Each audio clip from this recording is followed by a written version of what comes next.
কখনো কখনো আমরা খুব ব্যথিত হয়ে পড়ি। আমরা নিজেদের পরিবারের জন্য এত কিছু করি আর তারা আমাদের দেখলেই ভয়ভীত হয়ে পড়ে, আমাদের দেখলে বিরক্ত হয়। কখনো নিজেদের সন্তানকে বিকাশের পথে অগ্রসর করার জন্য আমরা তাদের উপর একটু জোর দিই যাতে তারা পরিশ্রম করে, কিন্তু সেই সন্তান আমাদের উপর বিরক্ত হয়ে পড়ে। কখনো সন্তানকে সঠিক শিক্ষা দেওয়ার জন্য আমরা তাদের কিছু সীমা নির্ধারিত করি, তখন সেই সন্তানের চোখে নিজেদের জন্য আমরা ঘৃণা দেখতে পাই। মানুষ কেন ব্যথিত হবে না? দেখুন, যখন সূচের দ্বারা আপনি বস্ত্র সেলাই করেন তখন সূচের আঘাত সেই বস্তুকে সহ্য করতে হয়, কিন্তু তাতে সেই সূচ বা আপনার উদ্দেশ্যে কোনো প্রভাব পড়া উচিত নয়, কারণ আপনি তো আপনার কর্ম করছেন, আর তাও পূর্ণ নিষ্ঠা ভরে, এবং অবশেষে আপনার উদ্দেশ্য শুভ প্রমাণিত হবে। তাই কেউ বিরক্ত হচ্ছে বলে বা কারোর চোখে নিজের প্রতি ঘৃণা দেখার ভয় কখনো পিছিয়ে যাবেন না। কষ্ট না করে বিকাশ সম্ভব নয়। কর্ম করতে থাকুন, সব কিছু শুভ হবে। আসুন আমার সাথে ভালোবেসে বলুন, রাধা রাধা। সিংহ। কথায় আছে সিংহ হলো বনের রাজা, কিন্তু যখন সিংহের তথা বনের রাজার খিদে পায় তখন তাকেও বাইরে এসে কর্ম করতে হয়। কোনো হরিণ নিজে সিংহের সামনে এসে এটা বলে না যে, আরে আপনি হলেন বনের রাজা, আপনি আমাকে ভোজন রূপে গ্রহণ করুন, আমি নিজের প্রাণদান করতে প্রস্তুত রয়েছি। এমন তো কখনোই হয় না। সিংহকে গুহা থেকে বাইরে বেরোতেই হয়, বনে ঘুরে বেড়াতে হয়, ধৈর্য ধরতে হয়, বিভিন্ন ধরনের পরিশ্রম করার পরেই তার ক্ষুধা নিবারণ হয়। হরিণ নিজে থেকে তার কাছে চলে আসে না। সেইভাবেই জীবনে কি সাফল্য আমাদের কাছে নিজে থেকে হেঁটে আসে? কখনোই আসে না। ততক্ষণ আসে না যতক্ষণ না আমরা পরিশ্রমের পথে চলা শুরু করছি। পরিশ্রম করতে থাকুন, এই পরিশ্রমের পথে অগ্রসর হতে থাকুন। যতক্ষণ আপনি পরিশ্রমের পথ ধরে এগোতে থাকবেন, সাফল্য আপনার কাছে আপনা আপনিই চলে আসবে। তাহলে জীবনে নিরন্তর প্রয়াস করুন, পরিশ্রম করতে থাকুন, সাফল্য লাভ করুন, আর আমার সাথে ভালোবেসে বলুন, রাধা রাধা। ক্রোধ। আপনার অন্তরের আরও একটা শত্রু। এই ক্রোধ আসলে কি? আপনার মনের এক ভাবনা, যা আপনার মনেই উৎপন্ন হয়। এই মন আত্মার সাথে যুক্ত থাকে। এখন একটা ভাবনা যা আত্মার সাথে যুক্ত থাকে তাকে অনুচিত কেন বলা হয় সেটা বোঝার চেষ্টা করুন। ক্রোধ কখনো কখনো জরুরি হয়, বিশেষ রূপে তখন যখন আপনি সঠিক পক্ষে দাঁড়িয়ে রয়েছেন এবং সামনের ব্যক্তি অধর্মের পক্ষে রয়েছেন আর বিনম্রভাবে মানছেন না। যেমন শ্রীরাম ক্রুদ্ধ হয়েছিলেন সাগরের ওপর, ওটা উচিত ছিল, আর তা ততক্ষণই উচিত যতক্ষণ আপনি ক্রোধকে নিয়ন্ত্রণ করছেন। যদি ক্রোধ আপনাকে নিয়ন্ত্রণ করতে শুরু করে তাহলে পরিস্থিতি এমনও হতে পারে, ধরুন একজন ব্যক্তির প্রতি ক্রোধের কারণে আপনি তার ক্ষতি করতে চান। আপনি একটা কয়লা হাতে নিলেন, আর সেই কয়লা সামনের ব্যক্তির ক্ষতি করার পূর্বে আপনার হাত জ্বালিয়ে দেবে। ব্যাস, ক্রোধ এটাই করে। সর্বপ্রথম আপনার ক্ষতি করে, আপনার বিবেক হরণ করে নেয়, আপনি আপনার নিয়ন্ত্রণ হারিয়ে ফেলেন আর সবকিছু নষ্ট হয়ে যায়। বেশিরভাগ মানুষ ক্রোধে এমন সিদ্ধান্ত নেন যে সেটা তাদেরই বিনাশের কারণ হয়ে দাঁড়ায়। আর কিছু মানুষ বলেন যে আমাদের জীবনে এত যন্ত্রণা আছে, এত সংকট আছে যে ক্রোধ উৎপন্ন হবেই। আর এরকম সময় এটাই উচিত হবে যে আপনি নিজেকে ক্রোধের থেকে দূরে রাখুন আর তারপর সমস্যার নিবারণ করুন। আর এই নিবারণই আপনার জীবনকে একটা শ্রেষ্ঠ স্তরে পৌঁছে দেবে। তাহলে ক্রোধ থেকে দূরে থাকুন, সুপ্রসন্ন থাকুন, আর আমার সাথে ভালোবেসে বলুন, রাধা রাধা। বর্ষা। কখনো অনুভব করে দেখেছেন এই বর্ষা? আকাশ থেকে বর্ষার ফোঁটা ঝরে পড়ে, মিষ্টি ফোঁটা, শীতল ফোঁটা, মনকে পবিত্র করে তোলে, ধরিত্রীর তৃষ্ণা নিবারণ করে, আশপাশটা সবুজে ভরিয়ে তোলে। এবার এইরকম জল আমরা কুয়ো থেকেও পেতে পারি। যদি আমরা ভেবে দেখি যে বর্ষা এবং কুয়োর জলের মধ্যে পার্থক্য কি, তবে পার্থক্য আছে। পার্থক্য হলো ভাগ্য এবং কর্মের। বর্ষা হলো ভাগ্য। প্রকৃতির যখন ইচ্ছে হবে তখন বর্ষা হবে, কিন্তু কুয়ো আমরা এমনি এমনি পাই না। কর্ম এবং পরিশ্রমের দ্বারা একে প্রাপ্ত করতে হয়। এই ধরিত্রীকে খুঁড়তে হয়, অনেক ঘাম ঝরাতে হয়, তবেই আমরা একটা কুয়ো প্রাপ্ত করতে পারি। এবার এই বর্ষা, এটা সারা বছর হয় না, কিন্তু কুয়ো এটা বছরের পর বছর আমাদের তৃষ্ণা নিবারণ করে। এবার এর থেকে আমরা কি শিক্ষা লাভ করি? এটাই যে আপনি ভাগ্যের উপর বিশ্বাস রাখুন, কিন্তু নিজের কর্মের উপর আস্থা রাখুন। কারণ কর্ম এবং পরিশ্রম আপনাকে এই সংসারের যে কোনো শিখরে পৌঁছে দিতে পারে। তাহলে নিরন্তর প্রয়াস করুন, কর্ম করুন, আর আমার সাথে ভালোবেসে বলুন, রাধা রাধা।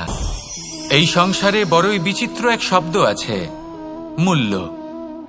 এর প্রয়োগ আমরা জীবনেও করে থাকি, আবার ব্যবসাতেও করে থাকি। একজন উদ্যোগপতি সবসময় বলেন, ব্যবসার মূল্য সবসময় উচ্চমান হওয়া উচিত, তাতে লাভ বেশি। অন্যদিকে আরেকজন ব্যক্তি যিনি পরোপকারী, যিনি ঈশ্বরের দর্শনের অভিলাষী, তিনি বলেন জীবনের মূল্য সবথেকে উচ্চমান হওয়া উচিত। অনেক সময় মানুষ কি করে থাকেন, ব্যবসার এই মূল্য তা উচ্চতার শিখরে পৌঁছানোর লোভে জীবনের মূল্য নামিয়ে ফেলেন। যেখানে এই সমগ্র সংসার প্রেমের দ্বারা চালিত হয়। প্রেমই হলো এই সংসারের আধার। এবার যদি আপনি প্রেম করতে শিখে যান, তাহলে ব্যবসাতে নিশ্চিত রূপে লাভের সাথে সাথে কীর্তি এবং যশ লাভও করতে পারবেন। তা আমি নিশ্চিত রূপে বলতে পারি, কারণ ব্যবসাতে ওঠা নামা এসব চলতেই থাকে। জীবনকে আপনি যদি একবার উচ্চতায় নিয়ে যেতে পারেন, তাহলে তা কখনোই নামবে না। আসুন আর আমার সাথে ভালোবেসে বলুন, রাধা রাধা। আমাদের গৃহে অনেক কক্ষ রয়েছে, কিন্তু এমন কি আছে যে একটাই থাকে? আমাদের গৃহের দ্বার। এমন কেন হয়? অনেক দ্বার তো থাকতেই পারে। ভেবে দেখুন, একটা বিশাল ভবন রয়েছে, তার চতুর্দিকে অনেক দ্বার আছে। ভালোই হবে, যাতায়াত করতে সুবিধা হবে, কিন্তু এমন আমরা কেন করি না? এবার আপনি বলবেন যে এটার উত্তর তো সহজ, যতগুলো দ্বার থাকবে ততজন দ্বারপালও থাকবে। কে কখন কোথা থেকে আসবে, কোথায় চলে যাবে, সেদিকে খেয়াল থাকবে না, চুরির সম্ভাবনাও বেড়ে যাবে। যাক, এই বিষয় অন্তত আপনি বোঝেন। সেই জন্য আপনার গৃহে একটাই দ্বার রয়েছে। কিন্তু আপনার মনের বিষয় কি জানেন? আপনার মনেও কি কোনো দ্বার আছে? নেই?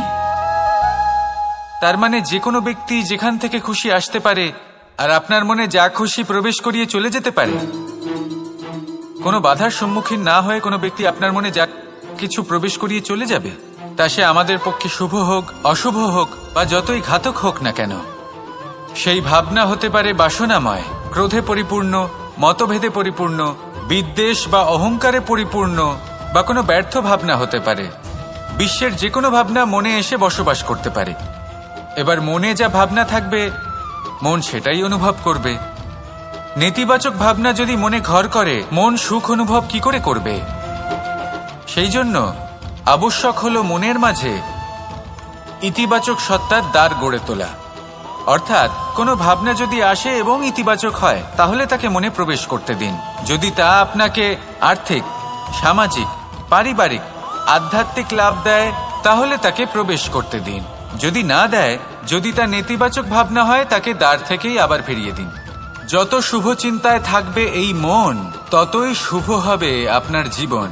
আর এই মন সুপ্রসন্ন হয়ে বলবে, রাধা রাধা।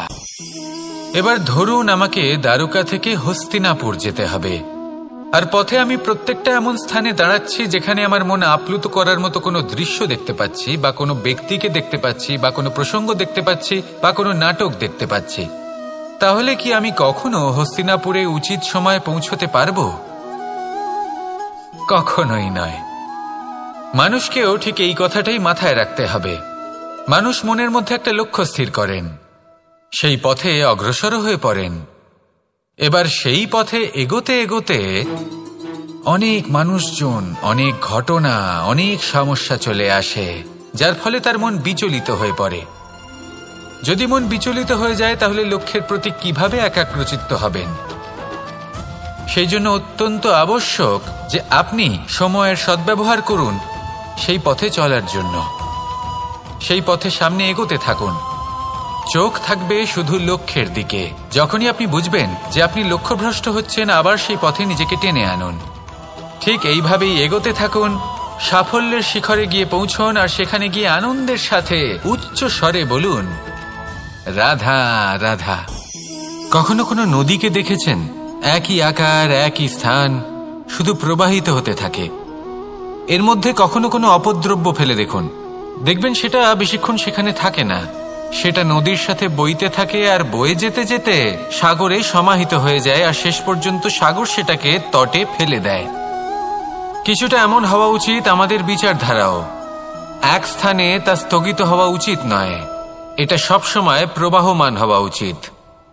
তবেই আমাদের চেতনা, আমাদের মূল্যবোধ এবং আমাদের স্মৃতি, এই তিনটি শ্রেষ্ঠ থাকবে। আর এটাই হলো পুকুর এবং নদীর মধ্যে পার্থক্য। নদীতে জল সবসময় বয়ে চলে, সেই জন্য পবিত্র থাকে, শুদ্ধ থাকে এবং পরিষ্কার থাকে। আর সেখানে এই পুকুরের তলদেশে সব জমা হতে থাকে, আর সেই জন্য তা অপবিত্র হয়ে যায়। তাই সবসময় এই বিচারধারা প্রবাহমান রাখুন। যদি মনে কোনো ভাবনা চলে আসে, সেখানেই থেকে যায় এবং বিদ্যে থাকে, তাহলে তা বের করে দিন, তাকেও বয়ে যেতে দিন, এবং তার যা উত্তর হবে তা সময়ের সাথে আপনার সামনেই চলে আসবে। শুধুই নদীর মতো প্রবাহমান হন, আর আমার সাথে ভালোবেসে বলুন, রাধা রাধা। জন্ম এবং মৃত্যু, একটি হলো জীবনের সূত্রপাত, আরেকটি জীবনের সমাপ্তি। এটা হলো একটি চক্র, এবং প্রত্যেক চক্রের মতোই এটাও যেখান থেকে শুরু হয় সেখানে এসেই সমাপ্ত হয়। অর্থাৎ প্রত্যেক ব্যক্তি যারা জন্ম নিয়েছেন, তার জন্মের সাথে এটা সুনিশ্চিত হয়ে যায় যে তার মৃত্যু হলো অবশ্যম্ভাবী। এই সংসারে এমন কিছুই নেই যা চিরকালের মতো থেকে যায়। এবার এটা আমরা সবাই জানি। আমাদের কাছে যে জীবনটা আছে, যেটা আমরা যাপন করতে পারি, সেই সময়কালে আমরা কি করতে পারি সেটা গুরুত্বপূর্ণ।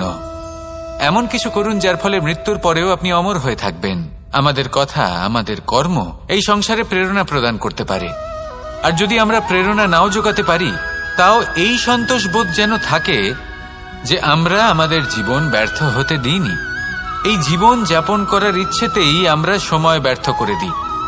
আর এই জীবনকে যাপন করার সর্বশ্রেষ্ঠ উপায় হলো এটাই যে কখন আমাদের মৃত্যু হবে, কিভাবে আমাদের মৃত্যু হবে, এই চিন্তা ত্যাগ করে যেন আমরা বর্তমানে বেঁচে থাকি, আজকে বেঁচে থাকি, আজকে দাঁড়িয়ে কর্ম করি, এবং আজ যে সংকট সামনে তার সম্মুখীন হই।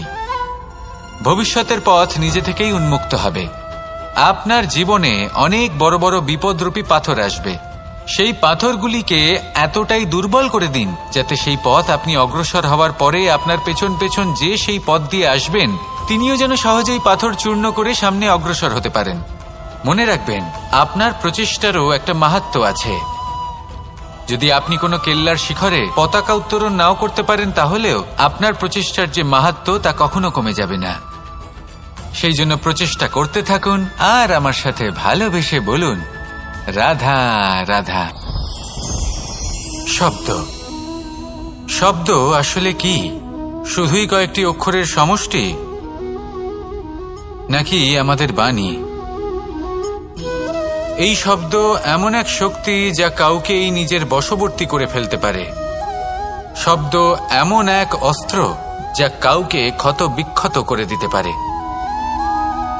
এই শব্দ হলো একটি নাদ স্বরূপ যা কোনো ঘুমন্ত ব্যক্তিকেও জাগিয়ে তুলতে পারে এবং নিজের লক্ষ্যের দিকে অগ্রসর করতে পারে।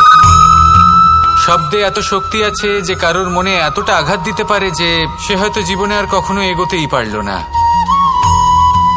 তাহলে এই শব্দের প্রয়োগ খুব ভেবে চিন্তে করবেন। এবং এই শব্দের মতোই হলো নীরবতা। অনেক সময় এই নীরবতা আমাদের সহায়ক হয়ে ওঠে। অনেক সময় এটা আমাদের অনুশোচনাকে অনেক বেশি বাড়িয়ে তুলতে পারে। ভীষ্ম পিতামহ, অঙ্গরাজ কর্ণ যখন দ্রৌপদীর বস্ত্রহরণ হচ্ছিল, তখন এনারা নীরব ছিলেন। দুর্যোধনের বিরোধিতা করেননি, ওকে বাধা দেননি। আর তারপর কি হলো সেটা আপনারা সকলে জানেন। দেখতে গেলে নীরবতা, চুপ করে থাকা, কিন্তু যদি কোনো দুষ্টের সামনে চুপ করে থাকেন, যদি তার বিরোধিতা না করতে পারেন, তাহলে এই নীরবতাই অনেক বড় পাপের আকার ধারণ করে। মনে রাখবেন আর আমার সাথে ভালোবেসে বলবেন, রাধা রাধা। এই সংসারে এমন কোন আবেগ আছে যা সবসময় কটু বলে মনে হয়, কিন্তু সবার শেষে এটি সব থেকে বেশি মধুর উপলব্ধি প্রদান করে, সব থেকে বেশি মধুর অনুভূতি প্রদান করে। উত্তর পেলেন না? আপনাকে একটা উদাহরণ দিই। যখন মাতা সীতাকে অপহরণ করা হয়েছিল, তখন শ্রীরাম অপেক্ষা করেছিলেন 4 মাস পর্যন্ত। উনি খুঁজতে চেয়েছিলেন, কিন্তু উনি ওনার খোঁজ বন্ধ রেখেছিলেন। কল্পনা করে দেখুন ওনার কতটা যন্ত্রণা হয়েছিল। উনি শুধু অপেক্ষা করছিলেন, কারণ তখন বর্ষা ছিল। অনেক দিন পর্যন্ত সূর্যের আলো দেখা যায়নি। উনি জানতেন এরকম সময় বানর সেনার পক্ষে বনের মধ্যে পথ খোঁজা খুবই কঠিন কাজ হবে। সাগর পার করা অত্যন্ত কঠিন হয়ে দাঁড়াবে। তারা হয়তো বনের মধ্যে পথ হারিয়ে ফেলবে। উনি অপেক্ষা করলেন, আর এই অপেক্ষার ফল হিসেবে উনি কি লাভ করলেন? সাগরে সেতু নির্মাণ করলেন এবং মাতা সীতাকে সসম্মানে আবার ফিরিয়ে আনলেন। যদি শ্রীরাম অপেক্ষা না করতেন, তাহলে হয়তো এই সবকিছু কখনোই সম্ভব হতো না। এটাই হলো শক্তি ধৈর্যের। এটাই হলো আমাদের কাছে শিক্ষা। এই ধৈর্যই প্রত্যেকবার আমাদের অত্যন্ত কঠিন বলে মনে হয়। ধৈর্য ধরা অত্যন্ত কঠিন, কিন্তু অবশেষে এটাই সব থেকে শ্রেষ্ঠ ফল দান করে, সব থেকে মধুর উপলব্ধি, সব থেকে মধুর অনুভূতি প্রদান করে। তাই ধৈর্য ধরে থাকুন, সবকিছু শুভ হবে। আর তখন এই মন প্রফুল্ল হয়ে বলবে, রাধা রাধা। কোনো বাড়িতে, কোনো পরিবারে যখন কারোর জন্ম হয়, তখন তা কত সুখের মুহূর্ত হয়। সেই ছোট্ট সন্তান যখন কিছুটা বড় হয়, সে হাঁটার চেষ্টা করে, আর সেই প্রক্রিয়াতেও খুব বড় একটা শিক্ষা লুকিয়ে রয়েছে, ঠেলে দেওয়া। যখন আপনি হাঁটতে চান, সামনে এগোতে চান, তখন আপনি কি করেন? নিজের পায়ের তলার যে মাটি, তাকে আপনি পেছনে ঠেলে দেন। ব্যাস, এই একই জিনিস তো জীবনেও শিখতে হবে। এবার যদি আপনি জ্ঞানের পথে অগ্রসর হতে চান, তাহলে অজ্ঞানতাকে পেছনে সরিয়ে দিতে হবে। যদি আপনি প্রকাশের দিকে এগোতে চান, তাহলে অন্ধকারকে পেছনে সরিয়ে দিতে হবে।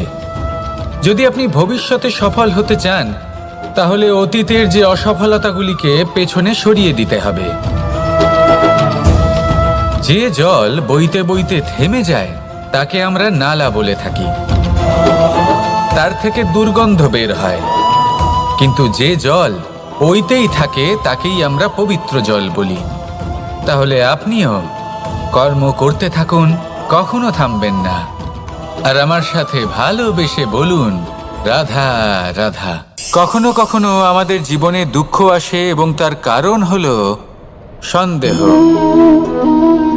মানুষ আমাদের উপর সন্দেহ করে, আমাদের কর্ম নিয়ে, আমাদের মানসিকতা নিয়ে, আমাদের কথা নিয়ে, আমাদের চরিত্র নিয়ে। কখনো কখনো আমরা শুভ উদ্দেশ্য নিয়ে কারোর মঙ্গল কামনা করি, তার জন্য কোনো ভালো কর্ম করি, এবং সেই ব্যক্তি আমাদের বন্ধুত্ব নিয়েই, আমাদের সম্পর্ক নিয়ে, আমাদের সততা নিয়ে প্রশ্ন করতে থাকে, আমাদের সন্দেহ করে। তখন আমাদের দুঃখ হয়, কিন্তু এটা হওয়া উচিত নয়। কারণ যখনই কোনো ব্যক্তি আপনাকে সন্দেহ করছে, তাতে আপনারই মূল্য বৃদ্ধি পাচ্ছে। এবার আপনি বলবেন, এ কি করে সম্ভব হতে পারে? একটা কথা বলুন, আপনি কখনো শুনেছেন যে কয়লার শুদ্ধতার পরিমাপ করা হচ্ছে? শোনেননি, কারণ এমনটা কখনো হয়ই না। শুদ্ধতার পরখ শুধুমাত্র সোনার ক্ষেত্রে করা হয়। শুধুই তার শুদ্ধতা নিয়ে সন্দেহ প্রকাশ করা হয়। এই সোনাকে পরখ করা হয়, আর যখন এই সোনা এই পরীক্ষায় উত্তীর্ণ হয় তখন সেই সোনা কতটা মূল্যবান সেটা সংসার জানতে পারে। সেই রকমই এই সংসার আপনাকেও পরখ করবে। যখন আপনি এই পরীক্ষায় উত্তীর্ণ হবেন তখন আপনার মূল্য কতটা অধিক সেটা এই সংসারও জানতে পারবে। সেই জন্য যখনই কেউ আপনার উপর সন্দেহ করবে দুঃখ পাবেন না। শুধু এই কথাটার খেয়াল রাখবেন, আপনি কি উচিত পথে চলেছেন, উচিত কর্ম করছেন। সকলের প্রতি আপনার মনে যেন সদ্ভাবনা থাকে। এবং হ্যাঁ, আপনি যেন আমার সাথে ভালোবেসে বলেন রাধা রাধা। আশা এবং বিশ্বাস মানুষের জীবনের দুই অমূল্য স্তম্ভ। এটাই হলো ঢাল এবং এটাই হলো অস্ত্র। এটাই আমাদের রক্ষা করে এবং এটাই আমাদের জীবনের পথ প্রশস্ত করে। কিন্তু ছোট একটা সমস্যা আছে। এবার যদি আপনি বটবৃক্ষের থেকে এই আশা রাখেন যে এ আমাকে ফল দেবে, তাহলে সেই আশা ভঙ্গ হওয়াই স্বাভাবিক। আর যদি আপনি বিশ্বাস করেন যে খেজুর গাছ আপনাকে ছায়া প্রদান করবে, তাহলে সেই বিশ্বাসও অবশ্যই ভঙ্গ হবে। তাহলে কি করা উচিত? চোখ বন্ধ করে যে কাউকে বিশ্বাস করার আগে বা যে কারোর থেকে আশা রাখার আগে নির্বাচন করুন যে কার ওপর বিশ্বাস রাখতে চান, কার ওপর আশা রাখতে চান। তবে আমি তো বলবো যে বিশ্বাস করতে হলে নিজের ওপর করুন, যে এই সংসারে এমন কোনো কাজ নেই যা আপনি করতে পারেন না। আর শুধু কর্ম করতে থাকুন আর ভরসা রাখুন ঈশ্বরের ওপর, যে উনি আপনার কর্ম দেখবেন আর আপনাকে আপনার কর্মফল অবশ্যই দেবেন, আপনাকে সাফল্য দেবেন। যদি আপনার বিশ্বাস অটল হয়, নিরন্তর পরিশ্রম করেন, তাহলে ঈশ্বর কখনোই আপনার আশা ভঙ্গ হতে দেবেন না। আসুন আর আমার সাথে ভালোবেসে বলুন রাধা রাধা। আমরা আনন্দ লাভের জন্য ভালোবাসি মা বাবাকে, ভাই বোনকে, পরিবার পরিজনকে, বন্ধুকে, প্রেমিকাকে। আমরা চাই যে সকলে যেন আপন হয়ে থাকেন, আমাদের কাছে থাকেন। কিন্তু মানুষের একটা প্রবৃত্তি আছে যে তিনি যা লাভ করে ফেলেন তার মূল্য তিনি বুঝতেই পারেন না। যদি আপনার বাড়ির কাছে একটা মিষ্টি জলের সরোবর থাকে বা সুন্দর নদী থাকে, তাহলে জলের গুরুত্বটা কি আপনি তা বুঝতেই পারবেন না। সেইখানে আপনি যদি কোনো একটা মরুভূমিতে যান, আপনি অনুভব করতে পারবেন যে এক একটা ফোঁটা জলের কি গুরুত্ব, তার মূল্য কি। সুখের মুহূর্তে যদি আপনজনদের মনে রাখেন, তবে দুঃখের মুহূর্ত নিজে থেকেই দূরে সরে যাবে। ভালোবাসা এবং তার সাথে স্মরণ করা, এটাই তো হলো জীবনের এবং ভালোবাসার আসল মূল্য। আসুন আর আমার সাথে ভালোবেসে বলুন রাধা রাধা। আমাদের হাতটা দেখুন, এই হাতে 5টা আঙুল আছে যা ভিন্ন ভিন্ন ধরনের, একরকম কেন নয়? কারণ হলো প্রত্যেকের নিজের নিজের গুরুত্ব আছে, নিজের নিজের মাহাত্ম্য আছে। এরা ভিন্ন, তাই একত্রিত হয়ে মুষ্টিবদ্ধ করা সম্ভব, যার দ্বারা আমরা আত্মরক্ষাও করতে পারি, আবার আক্রমণও করতে পারি। যদি 5টি আঙুল সমান হতো তাহলে মুষ্টিবদ্ধ হতে পারত না, নিজেদের মধ্যে বিভ্রান্তির সৃষ্টি করত। এবার এরকমই কিছু আমাদের সংসারেও হয়। আমাদের দেশ, যেখানে একটি ভূমির ওপর ভিন্ন ভিন্ন ধর্মের মানুষ বাস করেন, ভিন্ন ভিন্ন জাতি, ভিন্ন ধর্ম, ভিন্ন ভাষা। কিন্তু যদি আমরা এটা ভাবি যে কিভাবে এই দেশকে কল্যাণের পথে নিয়ে যাওয়া যায়, কিভাবে এর বিকাশ করা সম্ভব, তাহলে আমাদের একত্রিত হওয়া শিখতে হবে। যেইভাবে 5টা আঙুল একত্রিত হয়, মুষ্টিবদ্ধ হয়, সেইভাবেই আপনার যে ভাষাই হোক, যে ধর্মই হোক, যে জাতি হোক না কেন, ঠিক আছে, আবশ্যক হলো আপনার নিজের কর্মভূমির সাথে, আপনার ধরিত্রীর সাথে যুক্ত থাকা, সাথে থাকা। তবেই দেশের উন্নয়ন সম্ভব, তবেই এই দেশ স্বতন্ত্র থাকবে, সফল হবে, আর এই মন প্রসন্ন হয়ে বলবে রাধা রাধা। খেলা খেলতে কে না ভালোবাসেন? আমরা প্রত্যেকেই যখন সময় পাই, সুযোগ পাই, তখনই আমরা কোনো খেলা খেলি। খেলার সময় 2 ধরনের মানুষ ওখানে থাকেন, 1 যারা অংশগ্রহণ করেন, আর 2 যারা দেখতে থাকেন, যারা দর্শক হয়ে দেখেন। যারা নিজের পক্ষের বিজয়ের ফলে উচ্ছ্বসিত হয়ে থাকেন, পরাজয়ের ফলে শোক পালন করেন, পরামর্শ দিয়ে থাকেন। আর বিজয়ী কে হন? বিজয়ী তিনি হন যিনি অংশগ্রহণ করেন। নির্বাচন আপনাকে করতে হবে আপনি কি করতে চান।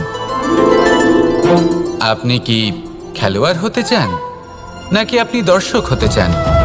যদি আপনি বিজয়ের আনন্দ লাভ করতে চান, সেই রোমাঞ্চ অনুভব করতে চান, তাহলে খেলতে হবে। ময়দানে আপনাকে নামতেই হবে। পরাজয়ের সম্ভাবনার ভয়ের সাথে আপনাকে লড়াই করতেই হবে। বিপক্ষের আহ্বানকে স্বীকার করতেই হবে, খেলোয়াড় হয়ে উঠতে হবে। তবেই এই বিজয়ের সম্ভাবনা থাকবে। আসলে কি, দর্শক হয়ে পরামর্শ দেওয়া অত্যন্ত সহজ। ময়দানে নেমে অংশগ্রহণ করা অত্যন্ত কঠিন। আর এখানে যেটা সহজ, তা আপনাকে বিজয়ের পথে কখনোই নিয়ে যাবে না। আসুন আমার সাথে ভালোবেসে বলুন, রাধা রাধা।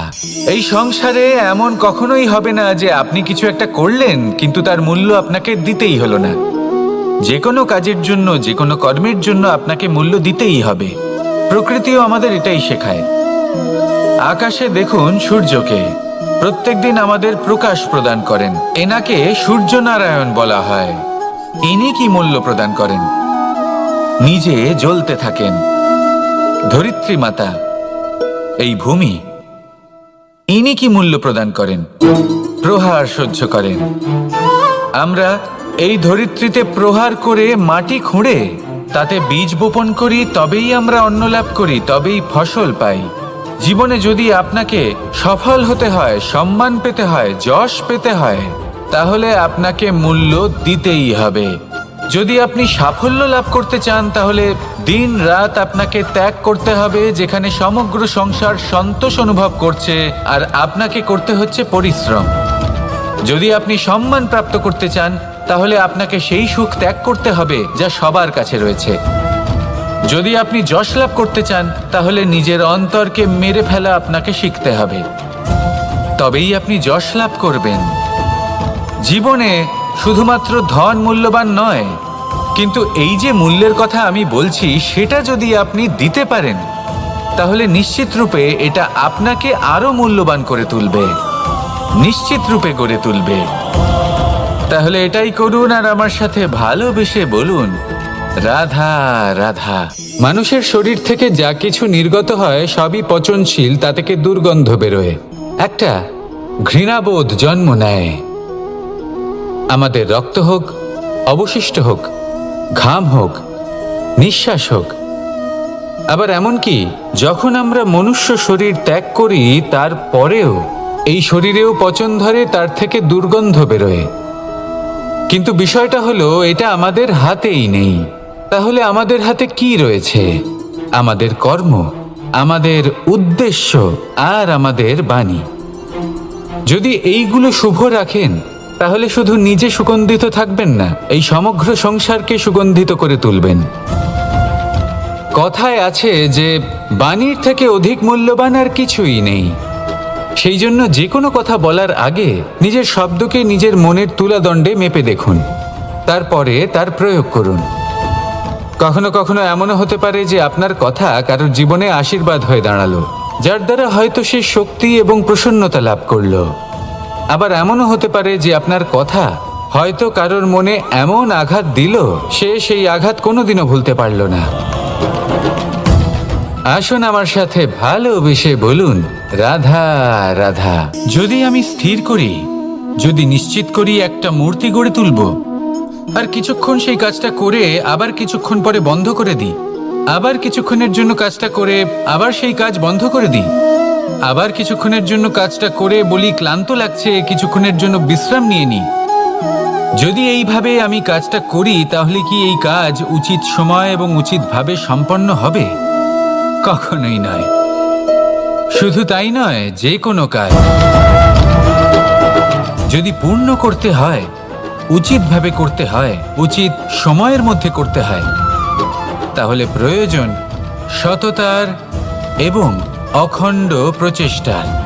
সততা ছাড়া আপনি যে কাজই করুন না কেন, উচিত সময় তা সম্পূর্ণ হবে না, আর মনোবাঞ্ছিত ফল আপনি কখনোই পাবেন না। তাই তাই যে কাজই আরম্ভ করুন না কেন সততার সাথে এবং অখণ্ড প্রচেষ্টার সাথে করুন। তখনই কর্ম এবং তখনই এই জীবন সফল হবে এবং এই মন প্রসন্ন হয়ে বলবে, রাধা রাধা। কেউ আমাকে মাখন চোর বলেন, কেউ বা আমাকে মুরলী মনোহর বলেন, কেউ আমাকে যুদ্ধ বিমুখ বলেন, কেউ বা আমাকে সুদর্শনধারী বলেন, কিন্তু আমি আসলে কে? আসুন, আজ আমি আপনাকে আমার আসল পরিচয় জানাবো। বাড়িতে সুস্বাদু মাখন থাকা সত্ত্বেও গোপীদের কাছে সুমধুর ভালোবাসাপূর্ণ বকুনি খাওয়া যে ভালোবাসে, সেই হলো কৃষ্ণ। আঙুলে সুদর্শন চক্র থাকা সত্ত্বেও যে রথের লাগাম ধরে থাকবে সেই সিদ্ধান্ত নিয়েছে, সেই হলো কৃষ্ণ। দ্বারকার মতো অনন্য রাজমহল থাকা সত্ত্বেও সুদামার মতো সখা যার অত্যন্ত প্রিয়, সেই হলো কৃষ্ণ। যদি আপনার মনে প্রেম থাকে, আপনি প্রেম বিতরণ করেন, সবাইকে ভালোবাসেন এবং ভালোবাসা রক্ষার খাতিরে শস্ত্র হাতে নিতেও আপনি সক্ষম থাকেন, তাহলে আপনি হলেন কৃষ্ণ। আসুন আমার সাথে ভালোবেসে বলুন, রাধা রাধা। ব্যায়াম, এই শব্দ আমরা সকলে শুনেছি, আর এটা সারা জীবন আমাদের সাথেই থাকে কোনো না কোনো রূপে। যখন আমরা জন্মগ্রহণ করি, চলতে শিখি, প্রথমে আমরা হামাগুড়ি দিয়ে চলি, পরে চলতে চেষ্টা করি কিন্তু পড়ে যাই। তখন আমাদের বাড়ির গুরুজনেরা আমাদের আটকান না, ওনারা মনে করেন এইভাবেই আমাদের সন্তান চলতে শিখবে, এইভাবেই তার পা আরো মজবুত হবে, যা অত্যন্ত গুরুত্বপূর্ণ। এইবার জীবনকালে যতই আমরা এগোতে থাকি, এই ব্যায়াম বিভিন্ন রূপে আমাদের সাথেই থাকে। কিন্তু আপনি কি জানেন যে এই ব্যায়ামের তাৎপর্য আসলে কি? আপনি কি জানেন এই ব্যায়ামের মর্ম আসলে কি? যখনই আমরা এই ব্যায়াম করি, আমাদের শরীরের মাংসপেশি ক্ষয় হয়।